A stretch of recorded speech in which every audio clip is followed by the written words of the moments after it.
Let's look back at our top 6 performances from week 5. At the top, I'm going with the Bruins on a Friday night in Pasadena at the Rose Bowl. 24 unanswered points.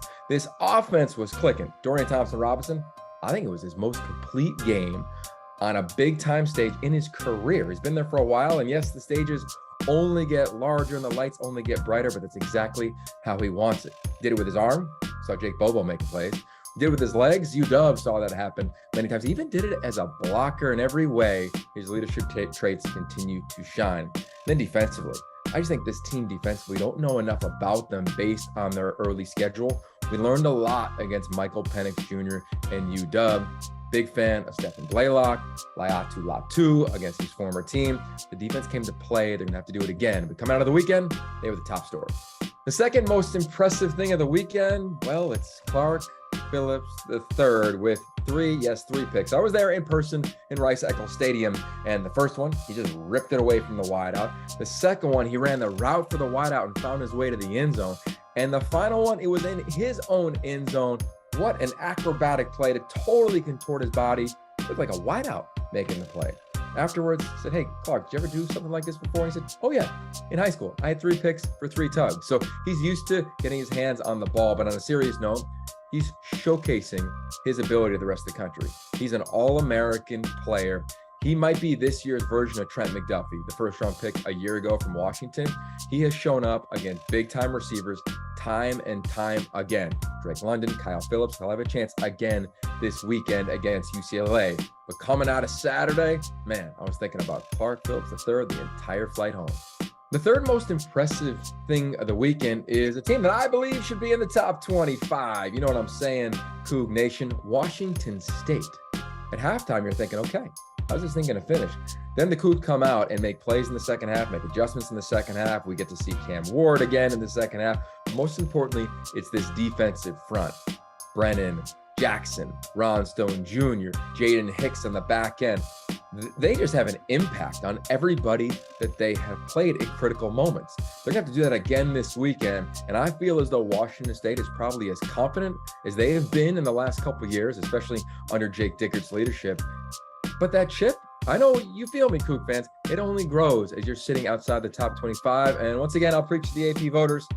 If you need some help, just holler at me. I'm here for you. This is a top 25 team.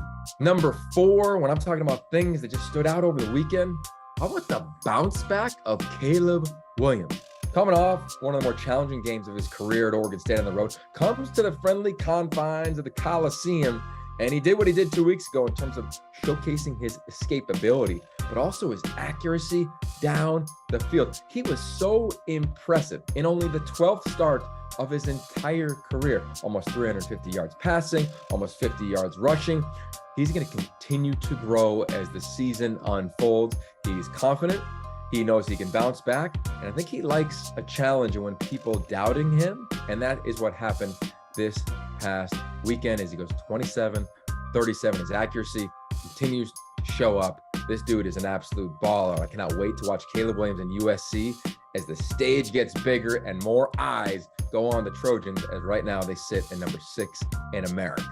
The 5th most impressive thing I saw this weekend is the trio of wide receivers for Jedd Fisch in Arizona. Yeah, I'm talking about Jacob Cowan. Jacob Cowan's a first-team all-league player, and I think playing at an all-American level right now when you really study him on tape. How about the true freshman, Tetairoa McMillan? Are you kidding me with these one-handed grabs?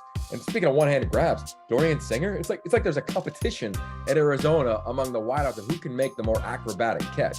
Look, this trio does it all. They make the basic things, they create explosive plays, and they make the special plays look really easy. They'll be challenged this weekend against Oregon, but if there's one area of strength for Jayden de Laura, it's throwing it up to guys that can run, they can jump, they're physical, and they got a great focus behind their leader in Jacob Cowan at wideout. Those 3 stand out no matter where they are and who's watching. 3 of the best receivers in this league and one of the best trios in America. And number 6 for me coming out of the weekend, it's Bo Nix, the quarterback at Oregon. He's playing so free. When you watch this young man make plays, whether it's with his arm down the field to Troy Franklin, beautiful throw on the sideline, or it's with his legs when he's feeling pressure, or even the zone read game, and even got into it 2 weeks ago, catching the ball. The last couple weeks, this guy has been playing at an incredible level, and I really give Dan Lanning a ton of that credit. When you look at him and Kenny Dillingham, the OC, they're getting Bo Nix to play with not only confidence, but play free. He's cutting it loose. He's letting rip. He's going to have to do that again this weekend on the road against Arizona. But I love where the Ducks sit. Seems like people kind of forgot about him after week 1. Don't sleep on Oregon. And a lot of it is because the play QB1.